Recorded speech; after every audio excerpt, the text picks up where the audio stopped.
আশুরার রোজার ফজিলত কি এবং এবছর আশুরার রোজা কবে রাখতে হবে? আশুরার রোজার ফজিলত সম্পর্কে আমরা সবাই কম বেশি জানি। নবী করিম সাল্লাল্লাহু আলাইহি সাল্লাম থেকে প্রসিদ্ধ হাদিস রয়েছে, সহিহ মুসলিমে বর্ণিত হয়েছে, আবু কাতাদা রাদিয়াল্লাহু তাআলা বর্ণনা করেছেন যে নবীজি ইরশাদ করেছেন, সিয়ামু ইয়াউমি আশুরা আহতাসিবু আল্লাহি আন ইউকাফিরা আস-সানাতাল্লাতী ক্বাবলাহ।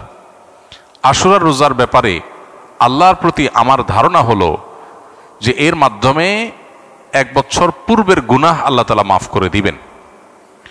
এবং আশুরার এই রোজা এটা কতদিন যাবৎ পৃথিবীতে রাখা হচ্ছে সেটার উত্তর হলো মুসা আলাইহিস সালামের সময় থেকে রাখা হচ্ছে। তার মানে কয়েক হাজার বছর ধরে এই আশুরার রোজা পৃথিবীতে রাখা হয়, এমন একটা ইবাদত যেটার ধারাবাহিকতা হাজার হাজার বছর। তো এই আশুরার রোজা রাখার গুরুত্ব অপরিসীম। সাহাবা ইকরাম নিজেরা তো রাখতেন, নিজেদের বাচ্চাদেরকে পর্যন্ত এই রোজা রাখতে উদ্বুদ্ধ করতেন যারা রোজা রাখার মতো তাদেরকে, এবং সেই সাথে তাদেরকে খেলনা ইত্যাদি দিয়ে ভুলিয়ে রাখতেন। এটা ছিল নবী সাল্লাল্লাহু আলাইহি সাল্লামের সাহাবা ইকরামের সুন্নাহ। সেজন্য আশুরার রোজা আমরা রাখার চেষ্টা করব ইনশাআল্লাহ। এই বছর আশুরার রোজা আমরা কখন রাখব সেটার উত্তর হলো, আজ বাংলাদেশে এবং এ অঞ্চলে যেহেতু একদিন পরে চাঁদ দেখা যায় মিডিল ইস্টের তুলনায়, সো আমাদের এখানে আজ ৮ই মুহররম। ৮ই মুহররম যেহেতু আজকে সন্ধ্যার পর অর্থাৎ শুক্রবার সন্ধ্যার পরেই ৯ই মুহররম শুরু হয়ে যাবে। আর আশুরা রোজার মধ্যে সবচেয়ে উত্তম হলো ৯ এবং ১০ই মুহররম রোজা রাখা। ১০ই মুহররম আশুরার দিন, আশুরা মানেই হলো মুহররমের ১০ তারিখ বা ১০ম দিন, অতএব সেটা তো আছেই। সেটা আগামী রোববার মুহররমের ১০ তারিখ হবে। শনিবার দিবাগত রাতে সারিখে আমরা মূল রোজা আশুরা রোজাটা রাখবো ইনশাআল্লাহ। আর সাথে ৯ তারিখকে প্লাস করে রোজা রাখলে সেক্ষেত্রে আজকে দিবাগত রাতে আমাদেরকে সারি খেয়ে আগামীকালকে শনিবার রোজা রাখতে হবে, অর্থাৎ ৯ এবং ১০। তাহলে শুক্রবার দিবাগত রাত, আজ শুক্রবার দিবাগত রাতে আমরা সারি খেয়ে কালকে রোজা রাখবো ইনশাআল্লাহ। আবার আগামীকাল দিবাগত রাতে সারি খেয়ে তারপরের দিন রোজা রাখবো। তাতে ৯ জিলহজ এবং ১০ জিলহজ দুইটা রোজাই আদায় হয়ে যাবে ইনশাআল্লাহ। কারণ যদি কালকে রোজা রাখা সম্ভব না হয় তাহলে তিনি শনিবার দিবাগত রাতে খেয়ে রবিবার রোজা রাখবেন, সেটা হবে আশুরার মূল রোজা। আর রবিবার দিবাগত রাতে সারি খেয়ে সোমবার তিনি রোজা রাখবেন, তাতে হবে আপনার ১১ই জিলহজের রোজা। আর সোমবার তো সাপ্তাহিক নফল রোজা আছেই, সেক্ষেত্রে আমরা টানা ৩টা রাখতে পারি, শুক্রবার দিবাগত রাত, শনিবার দিবাগত রাত, এই দুইটা আশুরা। আর রবিবার দিবাগত রাত হলো কিসের? সোমবারের সাপ্তাহিক নফল রোজা। তাহলে টানা 3টা রোজা হয়ে গেল। আর যদি কেউ একের ভিতর 2 চান মানে শর্টকাটে, তাহলে সেক্ষেত্রে শনি আর রবি রাখলে রোববারেরটা ডাবল নিয়ত করতে পারেন, 11ই মুহররম হিসাবে রোজা, আবার সোমবারের রোজা, দুইটা সবই একসাথে পাওয়া যাবে। আর যদি কেউ 3টা রাখেন তাহলে তার সব বেশি, এটা বলার অপেক্ষা রাখে না। অতএব আশুরা রোজাগুলো আমরা রাখার চেষ্টা করবো ইনশাআল্লাহ। এদিন আল্লাহ রাব্বুল আলামিন মুসা আলাইহিস সালামকে বিজয় দিয়েছেন, সত্যের বিজয় দিয়েছেন। আর অসত্য বা ফেরাউন বাহ্যিকভাবে শক্তিশালী মনে হলেও দীর্ঘদিন অহমিকার সুযোগ আল্লাহ তাআলা ছাড় দিয়ে একটা পর্যায়ে তাকে চরম পরিণতি বরণ করতে বাধ্য করেছেন। সেই ঐতিহাসিক দিন আল্লাহ নবী মুসা আলাইহিস সালাম সেটার জন্য আল্লাহর কাছে শুকরিয়া আদায় করে তিনি রোজা রেখেছেন, এবং তার অনুসরণে আমরাও রোজা রাখি। এবং ইহুদিদের রোজার চাইতে আমাদের রোজা যেন ভিন্নতর হয় সেজন্য আমরা 2টা রোজা রাখি, এবং সেই 2টা রোজার ভিতরে সবচেয়ে উত্তম হয় 9-10, 9-10 না পারলে 10-11, এই 2টা ধাপের রোজা। আর যদি সেটার কোনোটাই সম্ভব না হয়, শুধু একটাই রাখতে পারে, তাহলে 10 তারিখের রোজাটাও রাখা যেতে পারে, যদি অনেক কোনো সেটাকে নিষেধ করেছেন। আশুরা উপলক্ষে কি কি আমল করব? আশুরা উপলক্ষে সর্বপ্রথম এবং প্রধান আমল হলো রোজা রাখা, যেটা আমরা এতক্ষণ বললাম। মুহররমের 10 তারিখ এবং তার সাথে 9 তারিখ, এই 2টা রাখা উত্তম। কারণ নবী সাল্লাল্লাহু আলাইহি সাল্লাম বলেছেন, যদি আমি আগামী বছর বেঁচে থাকি তাহলে আমি 9-10 রোজা রাখবো। এই জন্য 9-10 রাখাটা উত্তম, এটা নবীজির স্বপ্ন ছিল, আকাঙ্ক্ষা ছিল।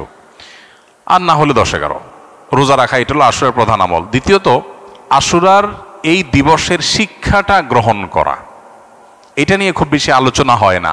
আলোচনা হয় শুধু আশুরার রোজা নিয়ে, ইতিহাসও আলোচনা হয়, কিন্তু আশুরার চেতনা কি, আশুরার শিক্ষা কি, আশুরা আমাদেরকে কি বার্তা দেয়, সেটা নিয়ে আলোচনা হয় না। সেটা আমরা আজকে আলোচনা করার চেষ্টা করেছি আলহামদুলিল্লাহ।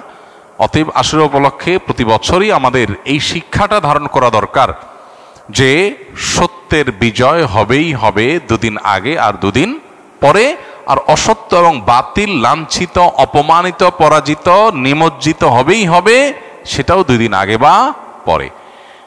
ফেরাউন শক্তিশালী ছিল, ফেরাউন ক্ষমতাবান ছিল, জালিম ছিল, তাই বলে তার পক্ষাবলম্বন সত্যের অনুসন্ধানে মানুষরা করে নাই।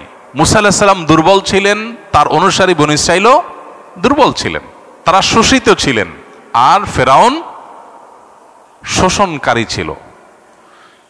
এই দুইয়ের মধ্যে আল্লাহ তাআলা চূড়ান্ত হাসি, শেষ হাসি, চূড়ান্ত বিজয় এটা দান করেছেন কাকে? মুসা আলাইহিস সালামকে। অতএব সত্যের বিজয় হয় 2 দিন আগে আর পরে। এই চেতনা, এই শিক্ষা মাথায় রেখে যদি আমরা চলি, আমরা সত্যের সাথে থাকবো, সেটা দুর্বল হলেও সত্যের সাথে থাকবো, সংখ্যায় কম হলেও। আমি শুধুমাত্র শক্তি, সামর্থ্য, দল, গ্রুপ, মতাদর্শ এগুলো দেখে, জোয়ার দেখে আমি চলবো না, আমি আদর্শের ভিত্তিতে চলবো। এই শিক্ষাটা আমাদেরকে আসলে দিয়ে থাকে। অতএব সেই শিক্ষাটা আমরা ধারণ করার চেষ্টা করব ইনশাআল্লাহ। আশুরা উপলক্ষে একটা হাদিস, যে হাদিসকে ইমাম তিরমিজি রাহিমাহুল্লাহ বিশুদ্ধ বললেও, হাসান বললেও, অন্য ইমামরা অনেকে জয়ীব বলেছেন, সেটা হলো এই দিনে আল্লাহ তাআলা আল্লাহর বান্দাদেরকে মাফ করার ইতিহাস আছে। অতএব পরবর্তী জাতিরাও আল্লাহর কাছে তওবা করলে এই দিনে তওবা কবুল হবে, আল্লাহ তওবা করবেন, কবুল করবেন। তো সেই হাদিসের উপর ভিত্তি করে কেউ আল্লাহর কাছে এই দিনে ইস্তেগফার এবং তওবাও করতে পারে, যেটা নফল আমল, এটা চাইলে কেউ করতে পারেন। মুহররম আসলেই মুআবিয়া রাদিয়াল্লাহু তাআলাকে নিয়ে বিভিন্ন আলোচনার জন্ম নেওয়া হয়। হযরত মুআবিয়া রাদিয়াল্লাহু তাআলা কি সাহাবী ছিলেন? মুআবিয়া রাদিয়াল্লাহু তাআলা সাহাবী ছিলেন, এটা নিয়ে তো কোনো প্রশ্ন থাকার সুযোগই নেই। আমরা সবাই জানি তিনি সাহাবী ছিলেন, এবং মুআবিয়া রাদিয়াল্লাহু তাআলা আনহু আমাদের সমস্ত মুসলমানদের কাছে শ্রদ্ধার পাত্র। সাহাবীদের সমালোচনা করতে নবী সাল্লাল্লাহু আলাইহি ওয়াসাল্লাম পরিষ্কারভাবে নিষেধ করেছেন। সাহাবীদের সমালোচনা করা, তাদেরকে গালমন্দ করা, এই গালমন্দ করতে নবী সাল্লাল্লাহু আলাইহি ওয়াসাল্লাম নিষেধ করেছেন। মুআবিয়া রাদিয়াল্লাহু তাআলা আনহু সহ সাহাবা ইকরাম সম্পর্কে আমাদের ধারণা হলো, মানুষ হিসাবে তারা কেউ ভুলের ঊর্ধ্বে নন, তাদের কোনো ব্যক্তিগত ভুল থাকতে পারে। কিন্তু প্রথম কথা হলো, সাহাবীদের ব্যাপারে কোরআন এবং সুন্নাহ যে সমস্ত মর্যাদার কথা বলেছে, সেই সমস্ত মর্যাদাগুলোর কারণে তাদেরকে আল্লাহ যদি মাফ করে দেন, আপনি আমি সমালোচনা করার কে? বদর যুদ্ধে অংশগ্রহণকারী সাহাবীদের সম্পর্কে নবী সাল্লাল্লাহু আলাইহি ওয়াসাল্লাম বলেছেন, সহিহ বুখারীতে আসছে, আমালু মা শি'তুম ক্বাদ গাফারাল্লাহু লাকুম, তোমরা যা খুশি করতে পারো, আল্লাহ তোমাদের মাফ করে দিয়েছেন। কত বড় কথা! অতএব সাহাবীদের গালমন্দ করা, নিন্দামন্দ করা জায়েজ নাই। হোসেন রাদিয়াল্লাহু তাআলা আনহুর যে কারবালা ঘটনায় নির্মমভাবে সপরিবারে শাহাদাত বরণ করেছেন, সেটার সাথে মুআবিয়া রাদিয়াল্লাহু তাআলা আনহুর কোনো দায় নেই। অহেতুক অনেকে সেটাকে জড়াবার চেষ্টা করেন। হোসেন রাদিয়াল্লাহু তাআলা আনহুর শাহাদাতের সাথে ইয়াজিদের যে সম্পর্ক, বা ইয়াজিদের বাহিনীর যে সম্পর্ক, সেটাকে মুআবিয়া রাদিয়াল্লাহু তাআলার উপরে দায় চাপানোটা একেবারেই অহেতুক। হ্যাঁ, মুআবিয়া রাদিয়াল্লাহু তাআলা আনহু তার ছেলেকে দায়িত্ব দিয়েছেন, দায়িত্বে রেখেছেন, এটা তার ইজতিহাদ, এটা তার ভুল, এটা তার গবেষণা, এটা তিনি মনে করেছেন যে এরকম হলে ভালো হতে পারে, হয়তো বা বাস্তবে সেটা ভুল হতেও পারে, কিন্তু এটা গবেষণা। গবেষণাগত ভুলের জন্য কেউ কোনো মুস্তাহিদ সমালোচনার যোগ্য, গালমন্দ অন্তত করার উপায় বা সুযোগ থাকে না। বিধায় মুআবিয়া রাদিয়াল্লাহু তাআলাকে নিয়ে আমাদের ধারণার পরিবর্তন হওয়া উচিত। আমাদের সমাজে দেখা যায় মুহররমের 10 তারিখ আসলেই অনেক রেডিও চ্যানেলে, অনেক মিডিয়াতে সমালোচনা করা হয়। এটা সুস্পষ্টভাবে শরিয়ার লঙ্ঘন, নবী সাল্লাল্লাহু আলাইহি ওয়াসাল্লামের হাদিসের লঙ্ঘন। একজন ইমানদার সেটা করতে পারেন না। পুত্রের কোনো কর্মকাণ্ডের জন্য গণহারে বাবাকে দায়ী করা, এটা একেবারেই অনুচিত কাজ।